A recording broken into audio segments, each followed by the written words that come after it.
Greetings everyone. My name is Sumanasa and I'm going to explain about Small Device C compiler in this video. This video is a part of our compiler construction course. Compilers are used to convert program into object code for a specific processor. The features of compiler include linking file libraries, allocation of start and end addresses for methods, allocation of addresses for variables, etc. Embedded systems. SDCC is designed specifically for using it for embedded systems. Embedded systems might require high efficiency, and to avoid assembly language for generating high efficiency, compilers are required. It should be capable of generating code for all potential hardware configurations. This can be possible with retargetable compilers. Retargetability can be defined as the possibility of changing a compiler code generated for a processor A such that it will generate the code for processor B. SDCC. An introduction about SDCC. The author. It was originally written by Sandeep Datta and was designed for 8-bit microprocessors. The first stable release was in 2000. The purpose, as I specified earlier, it is built for using it in embedded applications.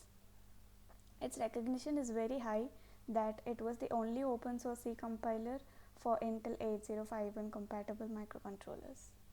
The high level language it supports is C language and the versions are these. SDCC architecture.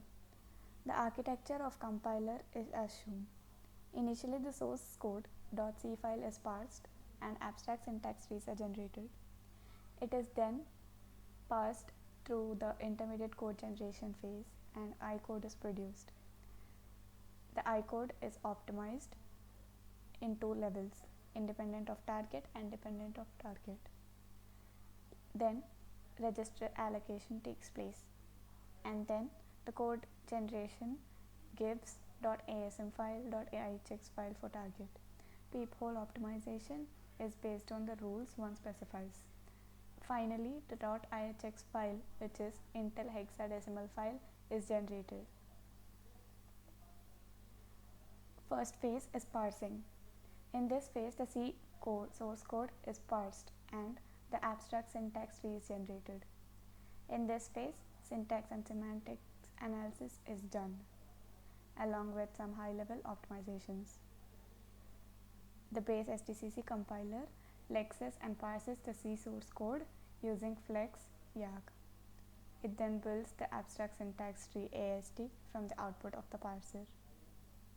Next phase, I code generation. This phase takes the AST generated from the previous stage and generates 3 operand intermediate code. Each of the registers is designated a unique name itemp followed by numbers, which are unique for each register. If desired, a human readable version of the intermediate code generated can be printed to a file using dump raw compiler flag during compilation. Code optimization. This phase converts I codes into basic blocks. Basic blocks are blocks of sequential code which are guaranteed to execute without jumps or branches.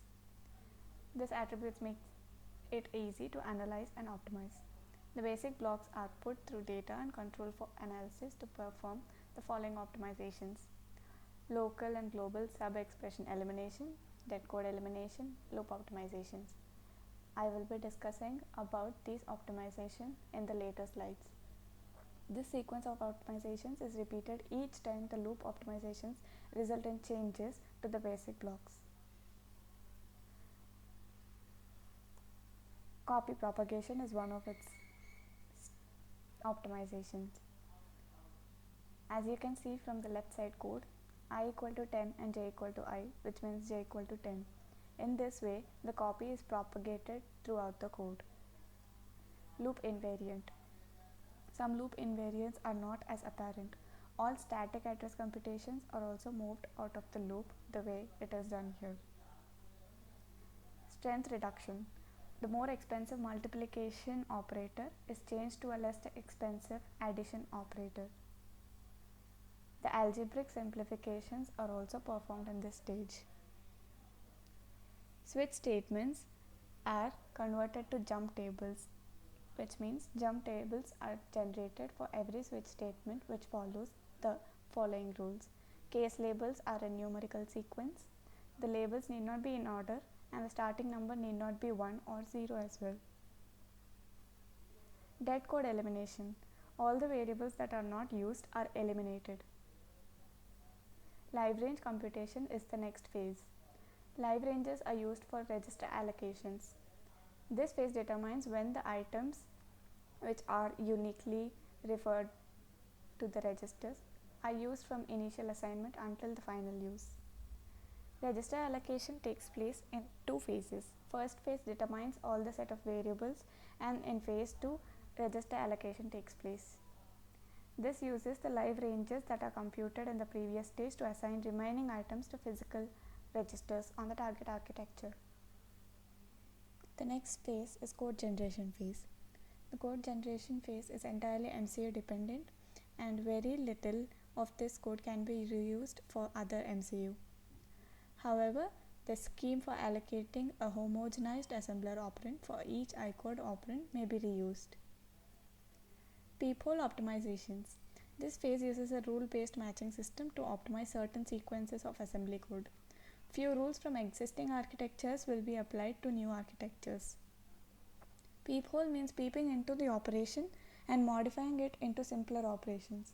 For example, multiplication can be reduced to shifts and addition. A rule will be specified the way it is mentioned in the left side. This replaces move an operand A, move A operand by move operand A. The operands specified by %1 should be the same. The compiler uses a rule-based pattern matching and rewriting mechanism for this. It is inspired by COPT, a peephole optimizer by Christopher. A default set of rules are compiled into the compiler. Additional rules may also be added with the peep file. Retargeting SDCC. Retargeting is accomplished by writing C code to translate the SDCC object code data structure to assembly instructions for the target architecture. Retargeting SDCC involves writing or rewriting C code. No other language is required to be learned, with the peephole rule language as possible exception. This is how SDCC is helpful in compiling a program for various architectures. Thank you.